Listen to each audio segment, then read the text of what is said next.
I thought my husband's silence meant I still had control. Daniel never yelled. He never begged. He never made a scene. So I started to believe I could push him as far as I wanted, and he would only stand there, calm and hurt, while I decided what our marriage meant. At our friend's wedding, with rain still on the vineyard roses, I kissed another man where people could see. Then I smiled at Daniel like his pain proved my point. I dared him to leave me. And by the next morning, everyone knew he had stopped fighting for me. Daniel remembered things. That was one of the reasons I married him. Not the big things people posted about, the small things, the quiet things. He knew I hated foam on my coffee but liked cinnamon on top. He knew I read the last page of mystery novels first, even though I denied it for years. He knew that when I got nervous, I twisted my wedding ring until the stone pressed into my palm. That Friday, we were sitting in our old bookstore cafe, the one with narrow tables and lamps shaped like green glass mushrooms. Daniel came back from the counter with my cinnamon latte, no foam, extra hot. He placed it in front of me before I asked. A few years ago, that would have made me smile. Now it made me feel like a habit. He sat across from me and pulled something from his coat pocket. It was a photo booth strip from our third date. 4 tiny pictures. Me laughing too hard. Him looking at me instead of the camera. My lipstick on the edge of the frame because I had kissed his cheek right before the last flash. He said he found it while cleaning his desk and thought I would want it. I did want it. That was the problem. I wanted to feel touched by it. I wanted the small ache in my chest to be love and not some strange anger I had no name for. But nobody in the cafe saw him give it to me. Nobody saw that he had kept it for years. It was private, and private love had started to feel like a room with the lights off. My phone buzzed. Maya had sent a message about Tessa and Mark's wedding. She told me I had better wear something unforgettable because the photos would live forever. I laughed at the word unforgettable longer than I should have. Daniel looked up from his coffee and asked what was funny. I told him it was nothing, just Maya being dramatic. He nodded, but his eyes stayed on my face for a second too long. Later, at home, he fixed the loose strap on my tote bag while I stood in the hallway still wearing my coat. He asked if something had changed between us since my boutique launch last June. He said he knew he had arrived late that night, but he had stayed to help clean up. That was Daniel. Dates, details, boxes carried, problems solved. I told him he always remembered the proof but never the feeling. He offered to take me away for a weekend after the wedding season ended. I said planned romance was not romance. That night, I put the old photo booth strip on the fridge. Then I moved it lower, half behind a grocery list. Daniel saw me do it. He said nothing. The first time Ryan made me feel chosen, it was not in a dark room or some secret place. It was at a charity event for local businesses, under bright lights, beside a table full of silent auction baskets and cheap white wine. I had a small display for my boutique near the back wall. I had spent 2 days arranging scarves, candles, and little cards with my logo on them. Daniel had helped carry everything from the car. He had checked the table legs, fixed one crooked sign, and found an extension cord when mine did not reach the outlet. He was useful from the second we arrived. That should have made me grateful. Instead, it made me feel like he was a staff member in my life, not a man proud to stand beside me. Ryan was the photographer for the event. I knew him a little through Tessa because he had taken engagement photos for her and Mark. He had a calm smile and sleeves rolled to his elbows, like he wanted people to know he was working but still wanted to be looked at. When he came to my display, he did not talk about the table legs or the lighting. He looked at me first. Then he said that some women knew how to fill a room without trying. He said it while 2 other vendors were standing close enough to hear. One of them smiled at me. The other looked me up and down like she had just noticed my dress. It was such a small thing. It was almost nothing. But it landed in a place Daniel had stopped touching. I laughed and told Ryan he was good at making people relax for photos. He said that I made his job easy because the camera already liked me. Daniel was across the room with Mark, moving boxes for the auction team. His jacket was off, His tie was loose. He looked responsible, steady, and kind. He also looked far away. Ryan asked if he could take a few extra photos of me for my boutique page. I said yes before thinking. He asked where to send them. I could have given him the shop email. I could have written it on one of the little cards sitting right in front of me. Instead, I gave him my personal number. My thumb moved across my phone like it had already made the choice before I did. When Daniel came back, he had dust on one sleeve and a small paper cut on his finger from opening a box. He told me the auction team had needed help. I said that they always needed help when he was around. It sounded like a compliment. It was not one. He heard the edge because his face changed in that small way he had when he wanted to ask a question but did not want to start a fight in public. Ryan took my photo near a tall plant and told me to turn my chin toward the light. Daniel stood beside the display, holding my purse because I had handed it to him without looking. In the photo, I looked bright and alive. In real life, my husband was standing 3 feet away, carrying the weight I kept giving him. After the event, Maya drove me home because Daniel had stayed behind to help Mark load leftover boxes. Maya had seen Ryan with the camera. She had also seen me enjoy it. She asked whether I was trying to make Daniel jealous. I told her that Daniel would have to look up from being useful long enough to notice. Maya laughed, but not fully. Then she said Ryan had looked at me like I was the only interesting thing in the room. I said that maybe I needed someone to look at me that way. The car went quiet after that. His silence made the dark car feel smaller than it should have been. I knew Maya wanted to warn me. I also knew she liked seeing me bold. Maya had married young, divorced fast, and spent years pretending freedom was not lonely. When I acted reckless, she watched with fear but also with hunger. That was why she did not tell me to stop. She only asked whether Daniel would care. I said Daniel only cared when something made him look bad. The sentence felt strong when I said it. Later, alone, it felt less true. Ryan texted at 11:42 that night. He sent 3 photos and said the last one was his favorite because I looked like I knew a secret. I was in bed when the message came. Daniel was brushing his teeth. I opened the photos under the blanket like a teenager. I sent a heart reaction before I could talk myself out of it. Then I locked the phone and placed it face down on my chest. Daniel came back into the room and asked why I was smiling. I told him Maya had sent me something stupid. That was the first lie. It was small enough to step over. That made it dangerous. The next morning, Daniel made coffee and said he had seen Ryan's name on my screen. He did not accuse me. He did not raise his voice.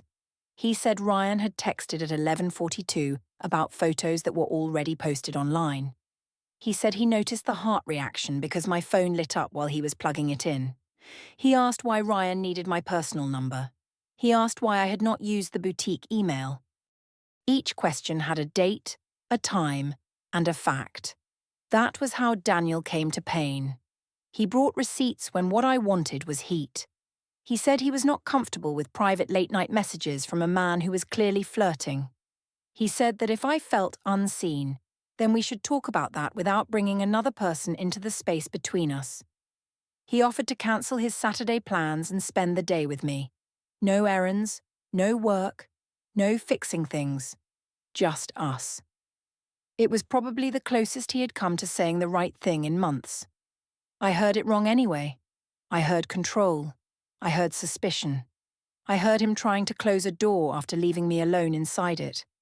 I told him that he only cared because another man had paid attention. I said he wanted me quiet, grateful, and easy to manage. He looked down at the coffee spoon in his hand. He turned it once, then placed it beside the sink with too much care. He said that was not fair. I said fairness was easy for men who never had to beg to be noticed. That hurt him. I could see it. But hurt did not come out of Daniel as words.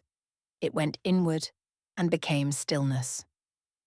By noon, Ryan had sent another message. He said he hoped my husband had not minded the photos. I typed that Daniel minded everything that made me happy. I stared at the sentence before sending it. Then I sent it anyway. That was the second choice, And it was larger than the first. At Tessa and Mark's rehearsal dinner 2 nights later, I wore a green dress Daniel had never seen. He said I looked beautiful while checking our names on the seating chart. I wanted him to stop moving, stop checking, stop being calm. I wanted him to look afraid of losing me. Across the room, Ryan lifted his camera and smiled. When I reached our table, Ryan pulled out my chair before Daniel could. It was smooth, quick, almost polite. Daniel's hand stopped in midair, then dropped to his side. Tessa noticed. Mark noticed. Maya looked into her wineglass and pretended she had not. I sat down and thanked Ryan too warmly. Daniel sat beside me with his napkin folded on his knee, quiet and careful. For the first time, his quiet did not feel like peace. It felt like a door I was pushing with both hands. The wedding looked soft from far away. That was what I remember first. Not Ryan, not Daniel, not the kiss. I remember white roses tied to wooden chairs, glass lights over the vineyard patio, and Tessa walking through the hall with both hands around her bouquet like it was something alive. The rain had stopped less than an hour before the ceremony, so everything outside shone under the grey sky. Rain stayed on the white roses, and the whole balcony smelled clean and cold. I should have been thinking about my friend getting married. I should have been thinking about the way Mark looked at her when she reached the aisle. Instead, I kept thinking about Daniel standing beside me in his dark suit, close enough to touch but quiet enough to feel miles away. Before we left the hotel room, he had told me that I looked beautiful. He said it while checking the envelope for Tessa and Mark's card. He also checked the room key, his watch, and the weather app. His eyes moved over me for 1 second, maybe 2. Then he went back to being prepared. I told myself that was the whole marriage in one moment. I stood there dressed for someone to notice me, and my husband was worried about an envelope. That was not fair, but it felt true enough to carry. At the vineyard, Ryan was already working. He wore black like the other vendors, but he did not disappear into the room the way they did. He moved like he knew people were watching him. He lifted his camera when he saw me and smiled before he took the picture. Daniel placed his hand lightly on my back as we walked inside. I stepped away to hug Tessa's cousin, even though I barely knew her. I wanted Daniel to feel the space I made. I wanted him to close it. He did not. During the group photos, Ryan kept finding reasons to move me. He asked me to stand closer to the balcony side because the light was better there. He told me to turn my chin. He said I made the shot easier. Every word was small, but it came in front of people. That mattered to me more than I wanted to admit.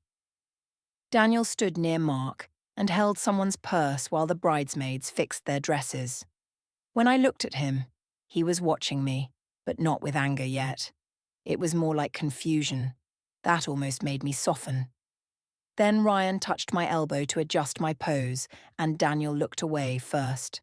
I told myself that proved he did not care enough to fight. At the reception, the wine came too fast, and the room grew loud. Tessa and Mark had their first dance under the string lights. People cried. I clapped and smiled and told myself I was happy for them. But watching a man look at his new wife like nothing else existed made something mean rise in me. Daniel had once looked at me that way. Or maybe I had only believed he did. At dinner, I sat between Daniel and Maya. Ryan was at the next table because vendors were allowed to eat after the formal photos. He kept turning around to talk to us. Daniel answered politely when he had to. I could feel him becoming careful. The more careful he became, the more reckless I wanted to be. Someone at our table joked about marriage making people boring. I laughed too sharply.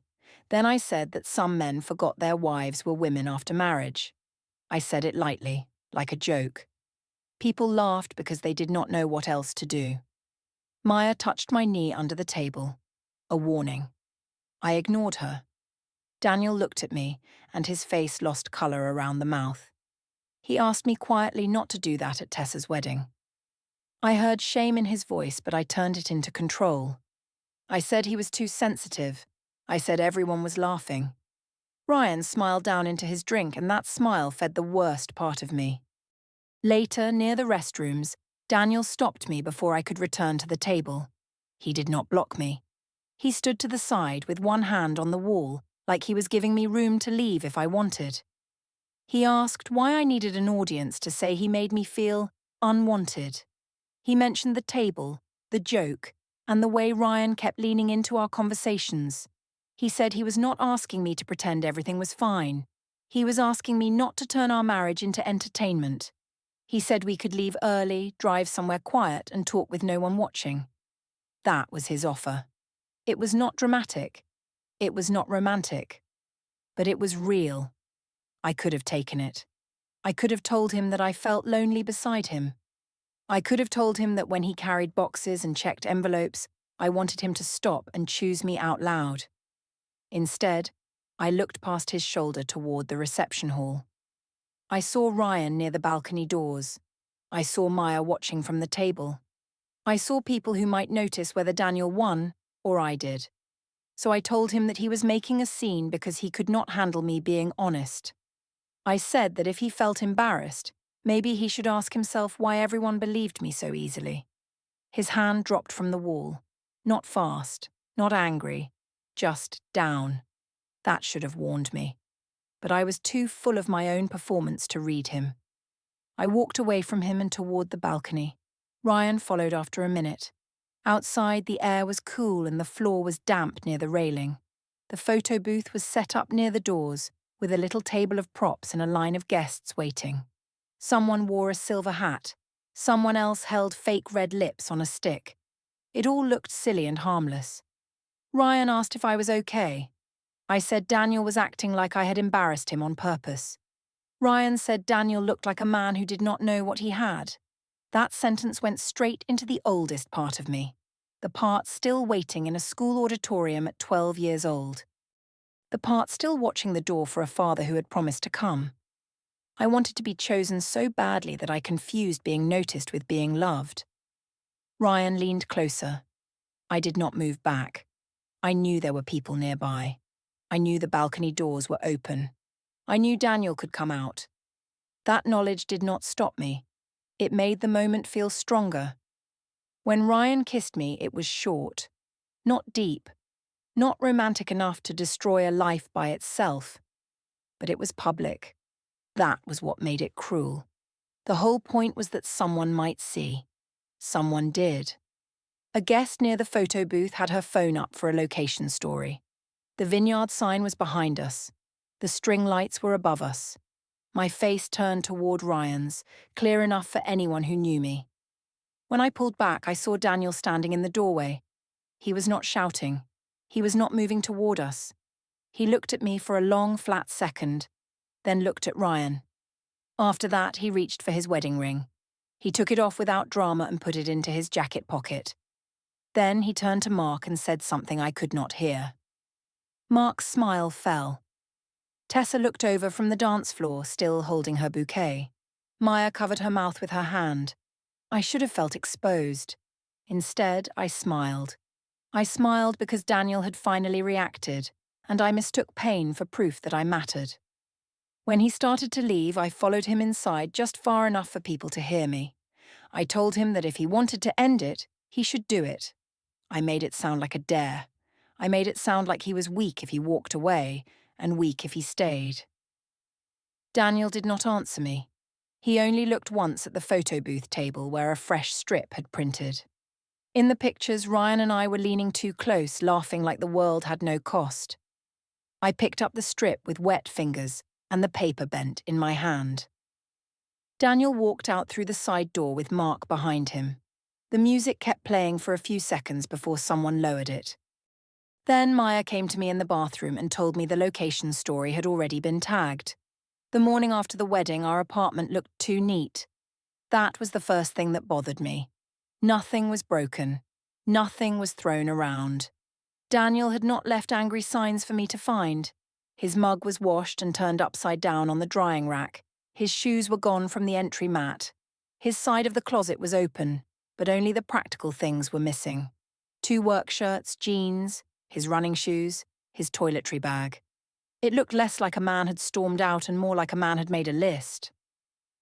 I stood in the bedroom doorway with my phone in my hand, staring at the empty hangers like they were trying to tell me something. Tessa had called twice. Maya had sent 3 messages. My mother had left a voice note that started soft and ended tired. I did not answer any of them. I kept opening the tagged story from the wedding, even after it disappeared from the main feed, because people had already saved it and sent it around. In the video, the kiss looked smaller than it had felt. That made me angry. It looked like a quick, stupid moment near a balcony. It did not show the years before it. It did not show Daniel forgetting how to look at me in rooms full of people. It did not show me waiting for him to fight for me. It only showed my face turning toward Ryan while I still had a husband inside the building. By noon, there was a knock at the door. I thought it might be Daniel, and I hated how fast my body moved. It was not him.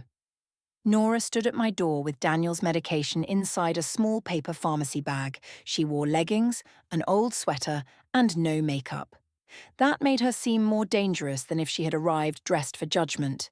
She said Daniel had forgotten it at their house when he came over after the wedding. She had brought it because he would not come back yet. I told her that was dramatic. She looked past me into the apartment, at the fridge, at the half-hidden old photo booth strip still trapped under the grocery list. Then she said Daniel had sat in her driveway for 20 minutes before going inside because he did not want her children to see his face. She did not say he cried like she wanted me to pity him. She said it like a fact she wished she did not have.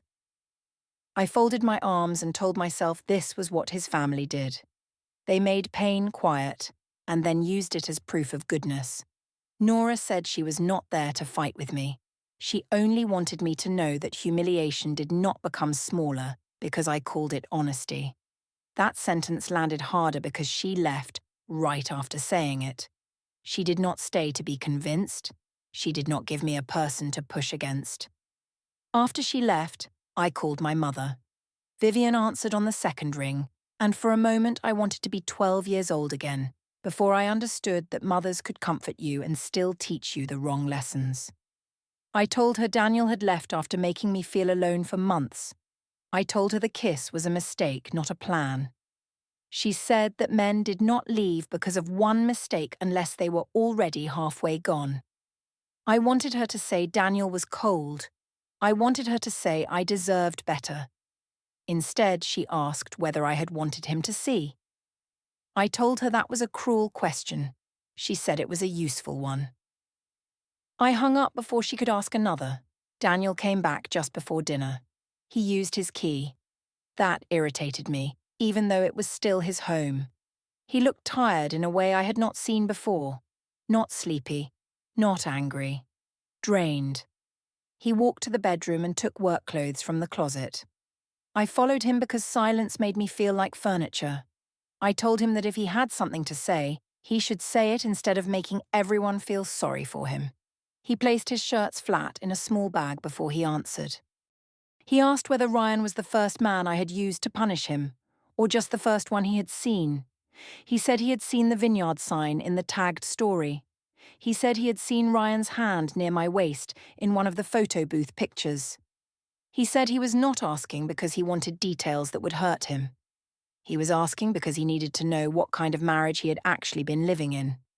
That was a clear question. I could have answered it. Instead, I chose my new strategy. I softened my voice.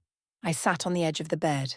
I let my eyes fill because tears had always changed the temperature of a room.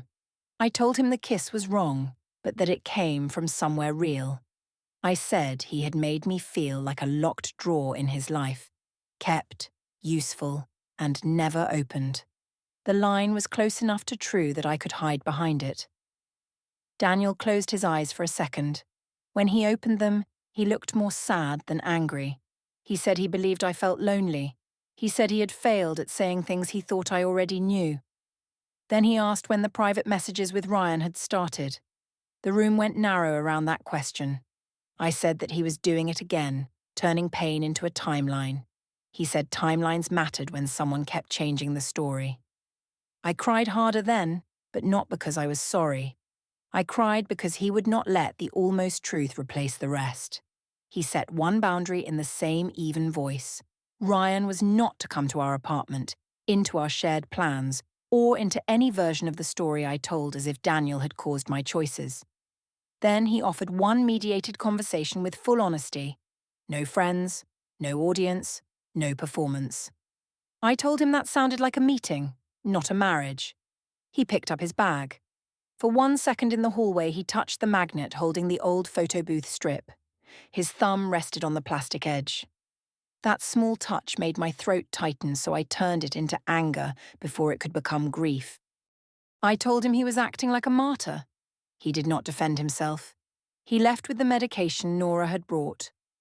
Later, Maya asked me to meet her at her apartment stairwell because she did not want me inside while she said it. She looked pale and cold, wrapped in a coat even though the hallway was warm. She told me she had saved the tagged location story before it disappeared. She had also saved 2 screenshots from the wedding group chat because people had started deleting messages after Mark told them to stop sharing the video. I stared at her like she had become someone else. Maya said she had done it because the night felt wrong and because she had watched me turn Daniel's pain into a public joke. I told her she was choosing him. She shook her head and said she was choosing not to lie. That was worse. Loyalty I could attack. Truth just stood there. When I came home, Daniel was in the living room. 3 boxes sat near the wall. One was marked with his name. One was marked keepsakes.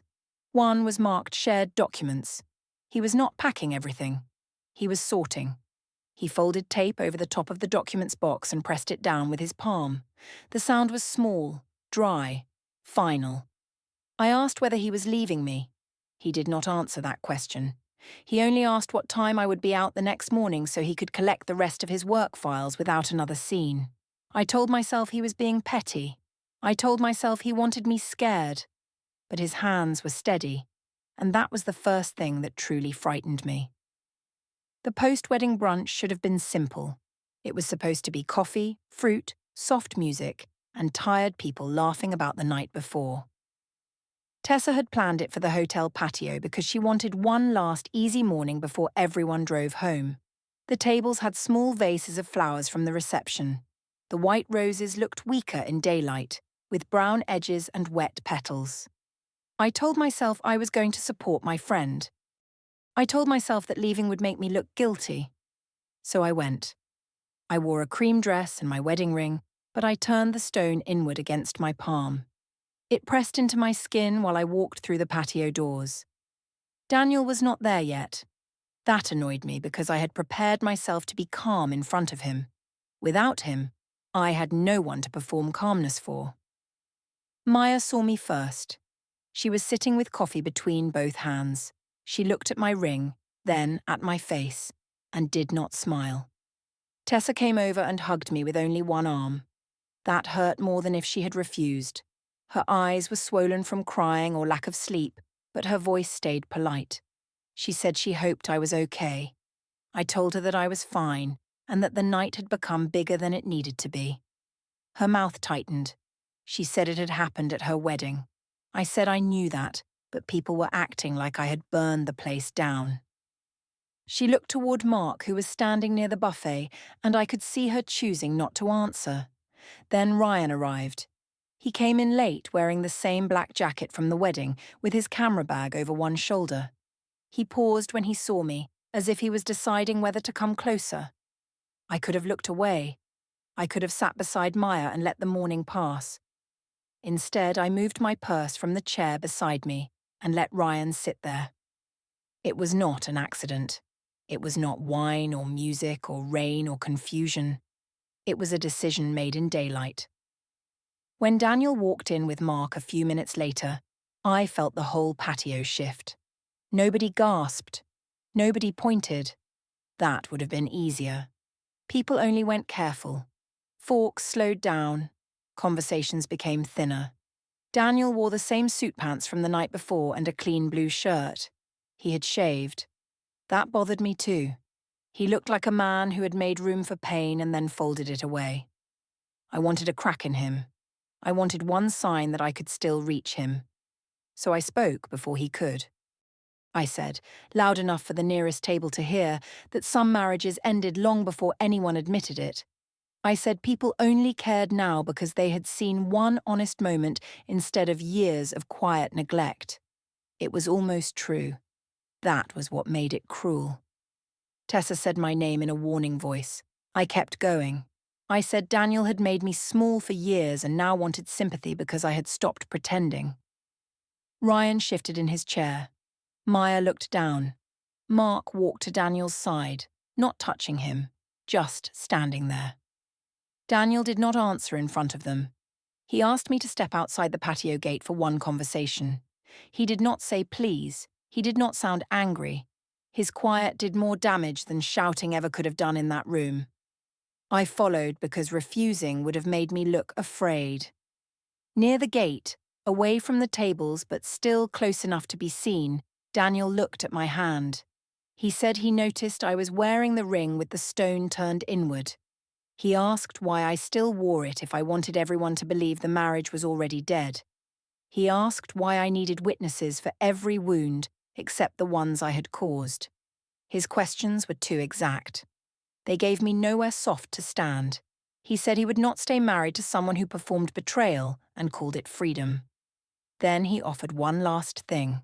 1 hour. No Maya, no Mark, no Ryan, no audience. Just the two of us, sitting somewhere private, saying the whole truth even if it made both of us look bad. I hated that offer because it was fair. I hated it because a private conversation could not crown a winner. I told him the conversation was over. I said he could handle things however he wanted. I meant it as dismissal. He received it like permission. Something settled in his face then. Not relief, not victory, only decision. He said he would handle things properly. That was all. No threat, no list, no raised voice. But the air around him changed. He was not asking to be understood anymore. He walked back to the patio, thanked Tessa and Mark for the weekend, and left without touching the food. Ryan waited until Daniel was gone before speaking to me. He said Daniel was intense, like that was the problem. The word sounded weak the moment it came out.